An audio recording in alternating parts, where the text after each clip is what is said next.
Di satu sisi, kita lihat ada perlombaan global gila-gilaan buat mendominasi AI. Tapi di sisi lain, ada juga ketakutan besar soal risikonya. Nah, Korea Selatan baru aja nih keluarin jawaban mereka. Sebuah undang-undang baru yang super komprehensif yang mencoba menyimbangkan dua hal ini. Yuk kita bedah sama-sama gimana cara mereka melakukannya. Nah, ini dia nih pertanyaan yang nilainya bisa triliunan dolar, yang bikin pusing semua pemerintah dan perusahaan teknologi sekarang.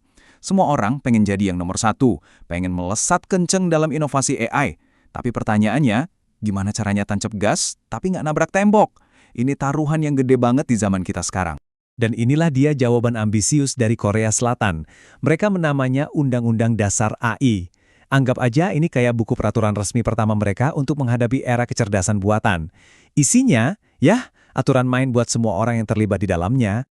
Oke, sebelum kita ngomongin aturannya, kita mesti paham dulu dong, siapa aja sih pemainnya, dan apa sebenarnya bola yang lagi dimainin.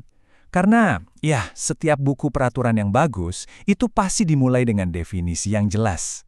Jadi, menurut hukum di Korea, apa sih sebenarnya AI itu? Definisinya ternyata cukup luas, yaitu implementasi elektronik dari kemampuan intelektual manusia. Maksudnya apa? Ya, intinya sistem apapun yang bisa belajar, bernalar, atau bahkan bikin penilaian sendiri, itu semua masuk hitungan. Ini penting banget loh, karena ini yang nentuin seberapa jauh jangkauan undang-undang ini nantinya. Terus siapa aja yang harus patuh sama aturan ini? Jawabannya, hampir semua orang. Mulai dari startup kecil yang lagi bikin algoritma, perusahaan raksasa yang make teknologinya, sampai lembaga pemerintah sekalipun. Pokoknya jaringnya itu ditebar luas banget, biar nggak ada yang bisa lolos dari aturan main ini. Nah ini dia nih, intinya. Langsung dari pasal pertamanya, undang-undang ini punya dua misi utama yang kayak tarik tambang. Di satu sisi, tujuannya buat melindungi masyarakat, tapi di sisi lain, buat memperkuat daya saing negara. Inilah yang kita sebut aksi penyeimbangan itu. Injak gas dan rem di saat yang bersamaan. Oke, sekarang kita bahas sisi gasnya dulu ya. Gimana caranya Korea Selatan mau nyalip di tikungan dalam perlombaan AI global? Mereka nggak cuma berharap doang loh, mereka punya rencana yang sangat konkret buat nyuntikin dana dan dukungan gede-gedean. Dan rencananya ini wah agresif banget. Mereka gelontorin dana besar buat riset biar ide-ide keren bisa jadi produk beneran.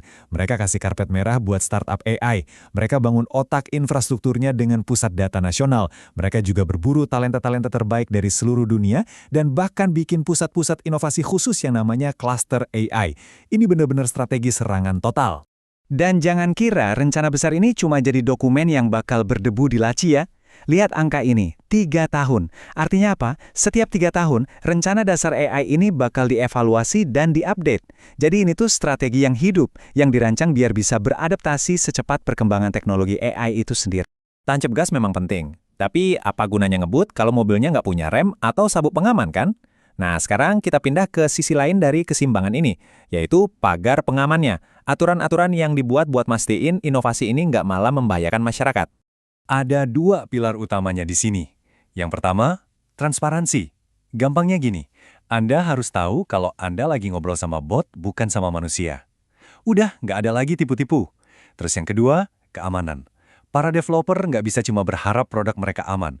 Mereka wajib secara proaktif cari, nilai, dan ngurangin potensi bahaya dari awal sampai akhir. Dan buat memandu itu semua, pemerintah menetapkan 3 prinsip etika dasar. Pertama, semua pengembangan AI itu harus aman dan bisa dipercaya. Kedua, teknologinya harus bisa diakses oleh semua orang, bukan cuma buat sekelompok orang aja. Dan yang paling penting, tujuannya harus selalu buat kebaikan dan kemakmuran umat manusia. Nah, ini nih bagian yang relevan banget buat kita sekarang. Pernah nggak sih lihat gambar atau video yang kayaknya, kok bagus banget sampai curiga? Ini beneran atau nggak? Nah, khusus buat AI generatif yang bisa bikin konten kayak gitu, sekarang wajib ada labelnya, dibuat oleh AI.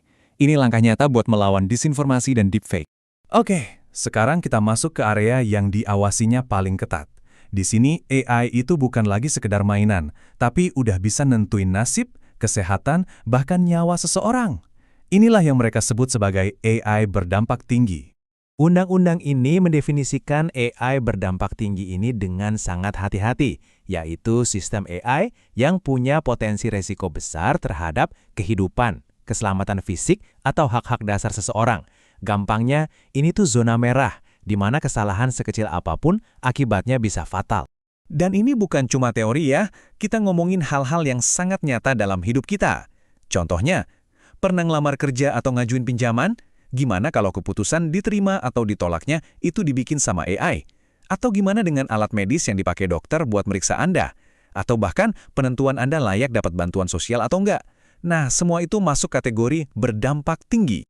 Nah, kalau ada perusahaan yang main di area ini, PR-nya jadi jauh lebih berat. Mereka harus punya rencana manajemen risiko yang jelas. Kalau AI-nya nolak lamaran kerja seseorang, mereka harus bisa jelasin alasannya.